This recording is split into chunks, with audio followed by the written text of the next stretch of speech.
अस्सलाम वालेकुम स्टूडेंट्स, मैं हूं आपका होस्ट बाबर मुमताज। स्टूडेंट्स, आज हम 10th क्लास की फिजिक्स के चैप्टर नंबर 14 करंट इलेक्ट्रिसिटी के उन तमाम अहम क्वेश्चंस की बात करेंगे जो ऑल पंजाब बोर्ड के प्रीवियस एग्जाम में बार बार रिपीट हुए हैं और ऑल पंजाब बोर्ड के 2020 के एग्जाम में आ सकते हैं। स्टूडेंट्स, अगर आप लोगों ने अभी तक हमारे चैनल को सब्सक्राइब नहीं किया, सब्सक्राइब कर लें और बेल के बटन पर क्लिक कर दें और वीडियो को लाइक करना मत भूलें। जब स्टूडेंट्स आप लोग हमारे चैनल को सब्सक्राइब करेंगे और बेल के बटन पर क्लिक करेंगे और वीडियो को लाइक कर देंगे तो आप लोगों को फायदा ये होगा कि जैसे ही हम नेक्स्ट वीडियो अपलोड करेंगे जो कि अहम न्यूमेरिकल हो सकते हैं, अहम लॉन्ग क्वेश्चन हो सकते हैं, अहम शॉर्ट क्वेश्चन हो सकते हैं, तो आप लोगों को नोटिफिकेशन सबसे पहले मिलेगा और आप एग्जाम से पहले वीडियो सुन लेंगे तो स्टूडेंट 10th क्लास की फिजिक्स में आपके मैक्सिमम नंबर आएंगे।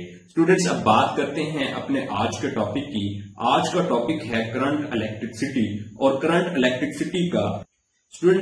इलेक्ट्रिसिटी का जो टॉपिक है 14.1, इसमें से अक्सर पेपर में क्वेश्चन आता है what is meant by electric current, यानी इलेक्ट्रिक करंट से क्या मुराद है।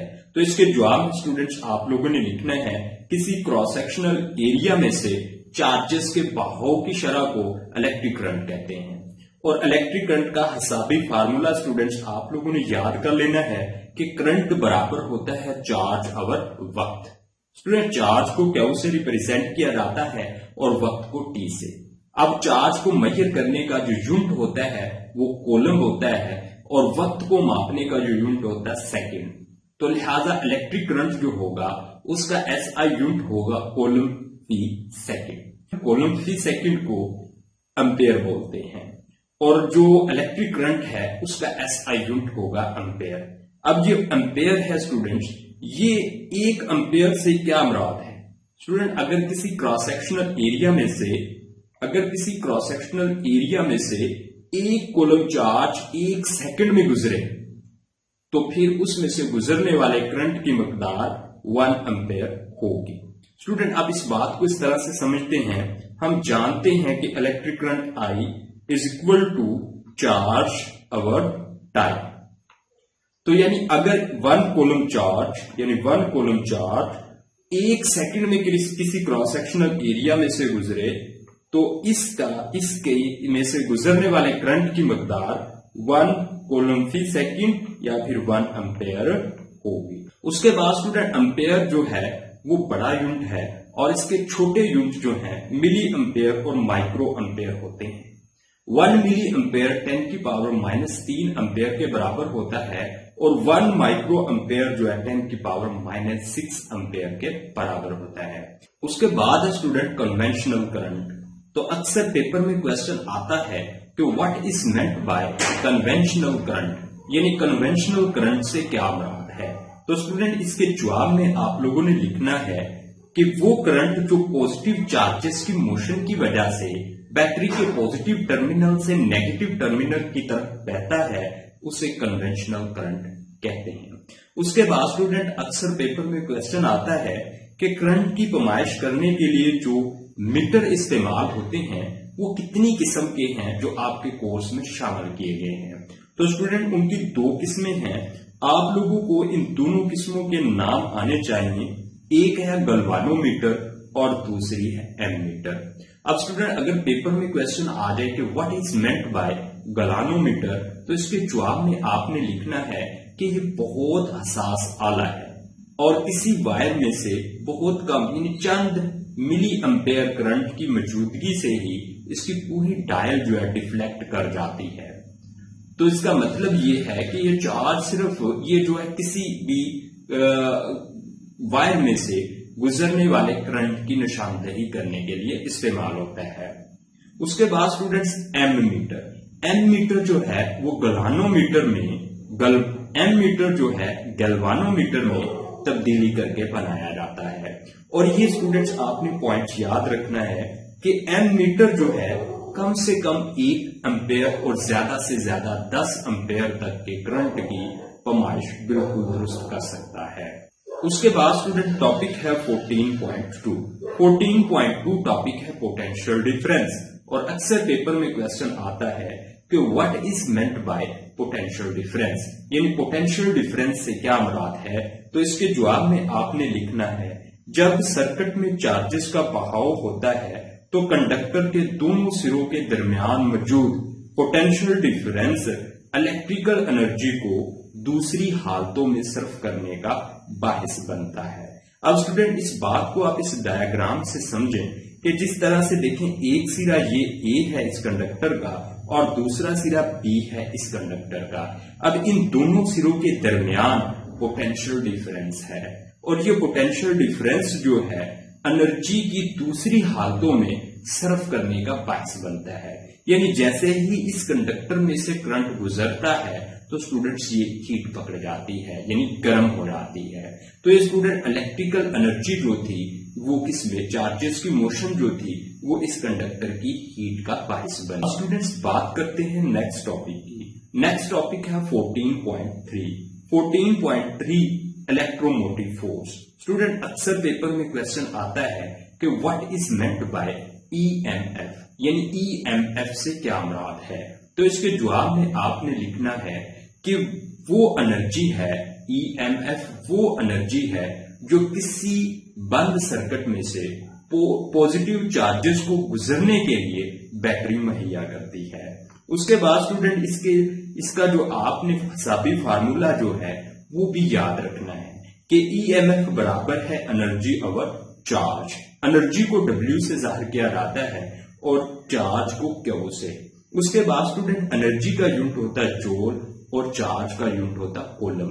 तो लिहाजा जो इलेक्ट्रोमोटिव फोर्स होगी ईएमएफ उसका यूनिट होगा जूल फी कूलम और जूल फी कूलम को स्टूडेंट्स वोल्ट के बराबर होता है। एसआई यूनिट में जूल फी कूलम जो है वो वोल्ट के बराबर होता है। उसके बाद स्टूडेंट एक वोल्ट से क्या मुराद है, बहुत अहम क्वेश्चन है। तो इसके जवाब में आपने स्टूडेंट लिखना है। उसके बाद स्टूडेंट्स आती है पोटेंशियल डिफरेंस की पैमाइश, यानी कंडक्टर के सिरों के दरमियान जो पोटेंशियल डिफरेंस पैदा हो जाता है उसको मेजर करने के लिए कौन से आलात इस्तेमाल होते हैं। तो स्टूडेंट उसको मेजर करने के लिए वोल्ट मीटर इस्तेमाल होता है, जैसा कि ये डायग्राम में बनाया गया है, ये आपको पता होना चाहिए। उसके बाद स्टूडेंट्स अगर आप लोगों ने पोटेंशियल डिफरेंस की पैमाइश करनी है तो इस वोल्ट मीटर को पैरेलल तरीके से जोड़ दिया जाता है, यानी उस आले के उस रेजिस्टेंस के साथ पैरेलल तरीके से जोड़ दिया जाता है। उसके बाद स्टूडेंट्स अगर आप लोगों ने बैटरी की ईएमएफ की पैमाइश करनी है तो इस आले को जो कि इस वोल्ट का पॉजिटिव टर्मिनल है उसको बैटरी के पॉजिटिव टर्मिनल से और जो नेगेटिव टर्मिनल है उसको डायरेक्ट बैटरी के नेगेटिव टर्मिनल से जोड़ दिया जाता है। तो स्टूडेंट ईएमएफ पैदा हो जाती है, यानी तो स्टूडेंट ईएमएफ मालूम हो जाती है, यानी उस एनर्जी की मकदार मालूम हो जाती है जो बंद सर्किट में से जो पॉजिटिव चार्जेस है उसको गुजरने के लिए एनर्जी मुहैया करती है। यूनिट पॉजिटिव चार्ज को एनर्जी मिलती है, उसकी मकदार मालूम हो जाती है। उसके बाद स्टूडेंट जो अहम टॉपिक है वो है 14.4। स्टूडेंट 14.4 बहुत अहम टॉपिक है, ये अक्सर 4 नंबर का भी एग्जाम में क्वेश्चन आ जाता है। उसके बाद स्टूडेंट 2 नंबर का ये अक्सर पेपर में क्वेश्चन आता है कि ओम के कानून को बयान कीजिए। तो इसके जवाब में आपने लिखना है कि अगर किसी कंडक्टर का टेम्परेचर और तबी हालत जो है यानी फिजिकल स्टेट जो है उनमें कोई भी तब्दीली रूनुमा ना हो तो कंडक्टर के सिरों के दरमियान पैदा होने वाला पोटेंशियल डिफरेंस उस कंडक्टर में से गुजरने वाले इलेक्ट्रिक करंट के डायरेक्टली प्रोपोर्शनल होता है। उसके बाद स्टूडेंट इसकी मसावात आपने इस तरह से लिख देनी है, बी डायरेक्टली प्रोपोर्शनल आई के। उसके बाद स्टूडेंट्स आप लोगों ने प्रोपोर्शनलिटी का साइन रिमूव करना है और V is equal to I R के। यहाँ पे स्टूडेंट इस मसावात में जो R है उसे प्रोपोर्शनलिटी कांस्टेंट बोलते हैं और कंडक्टर की रेसिस्टेंस को जाहिर करता है। तो स्टूडेंट और रेसिस्टेंस का जो SI, उसके बाद ये स्टूडेंट बहुत अहम पॉइंट है अगर करंट आई और पोटेंशियल डिफरेंस के दरमियान ग्राफ बनाया जाए तो स्टूडेंट एक खते मुस्तकीम हासिल होता है, यानी एक सीधी लाइन हासिल होती है। ये अक्सर 1 नंबर का एमसीक्यूज पेपर में आता है। उसके बाद स्टूडेंट अक्सर पेपर में क्वेश्चन आता है रेसिस्टेंस से क्या मुराद है।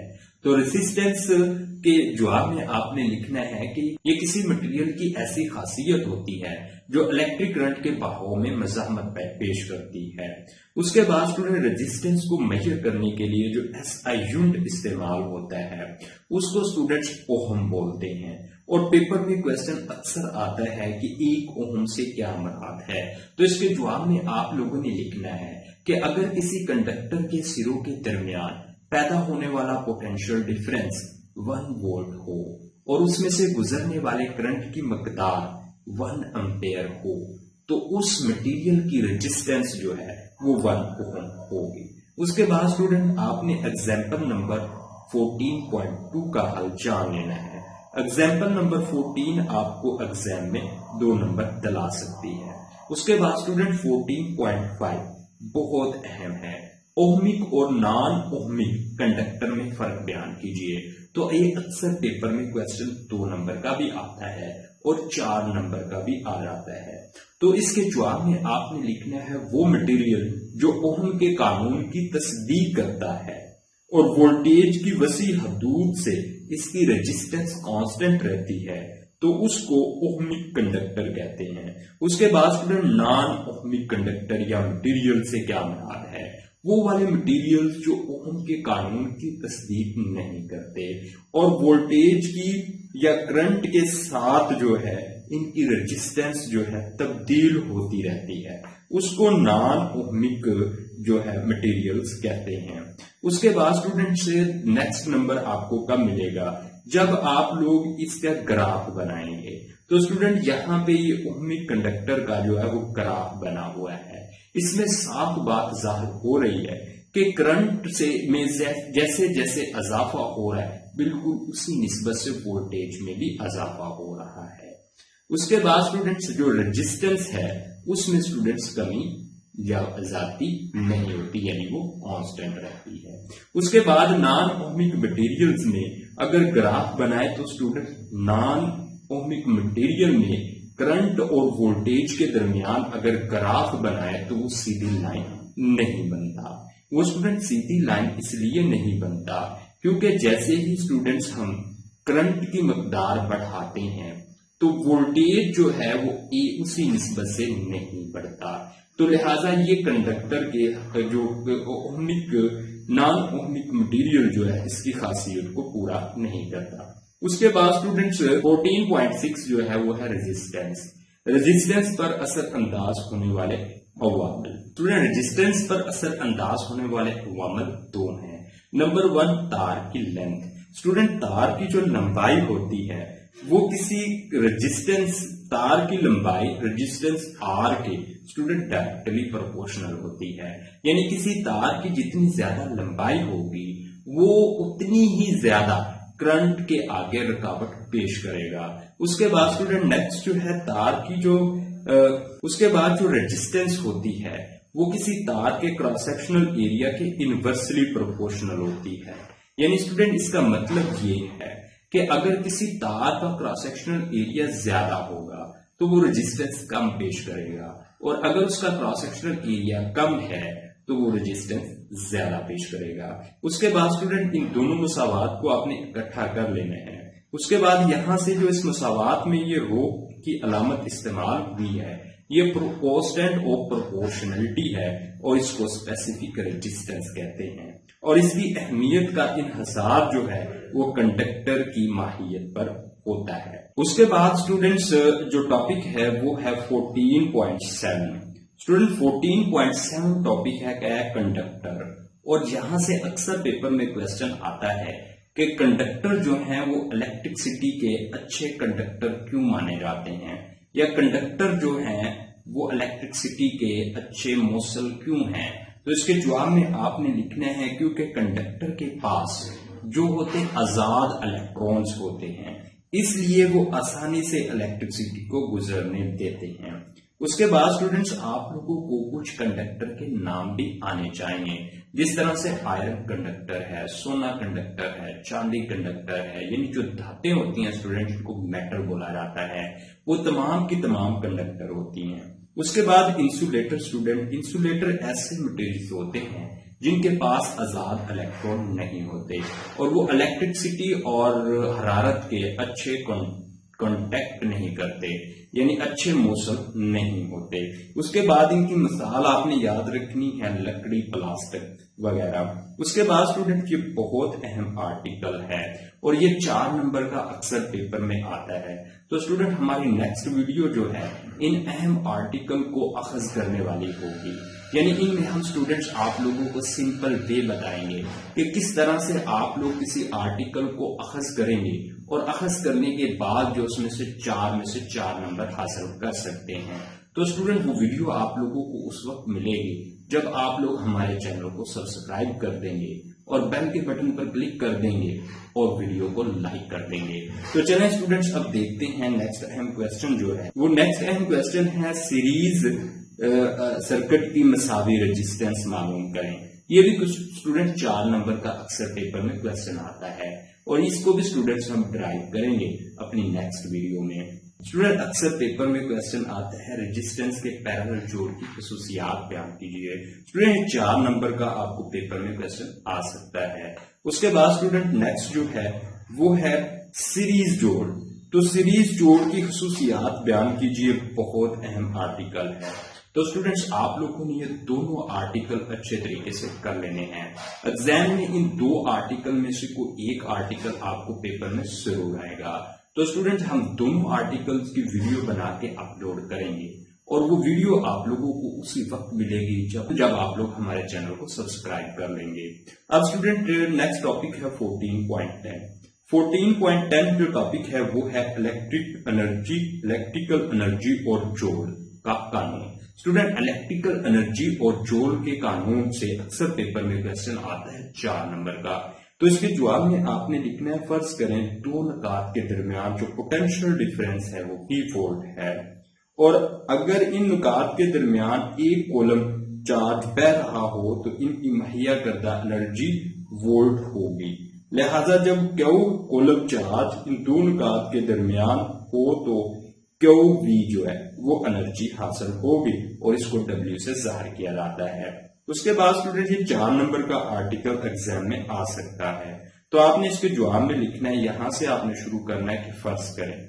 उसके बाद स्टूडेंट्स आप लोगों ने ये मसावातें जो है वो लिख देनी है। उसके बाद एंड पे ये स्टूडेंट्स आप लोगों ने जोड़ का कानून डिफाइन कर देना है।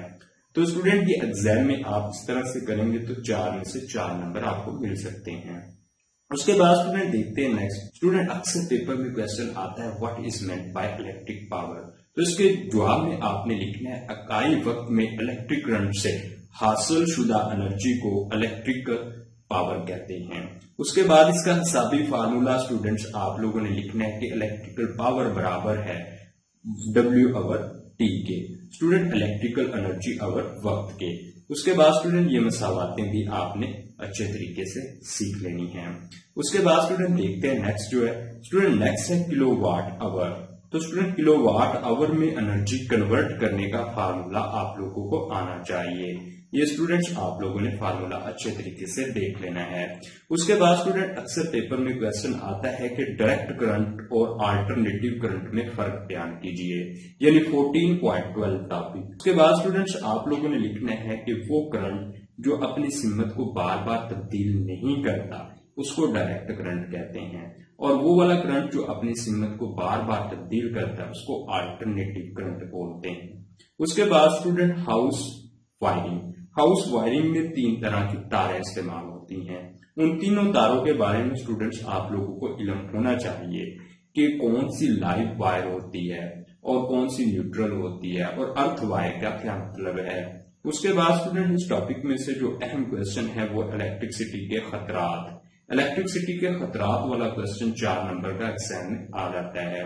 तो स्टूडेंट इंसुलेशन की वजह से यानी तार के ऊपर जो कवर होता है उसको इंसुलेशन बोला जाता है और अगर वो खुले तो आग लगने का खतरा बढ़ जाता है। उसके बाद स्टूडेंट नेक्स्ट जो चैप्टर का अहम टॉपिक है स्टूडेंट बहुत अहम है। 4 नंबर का पेपर में क्वेश्चन आ सकता है कि घरों में इस इलेक्ट्रिसिटी का महफूज इस्तेमाल पर नोट लिखें। तो स्टूडेंट घरों में हम इलेक्ट्रिसिटी का महफूज इस्तेमाल कर सकते हैं फ्यूज लगाकर।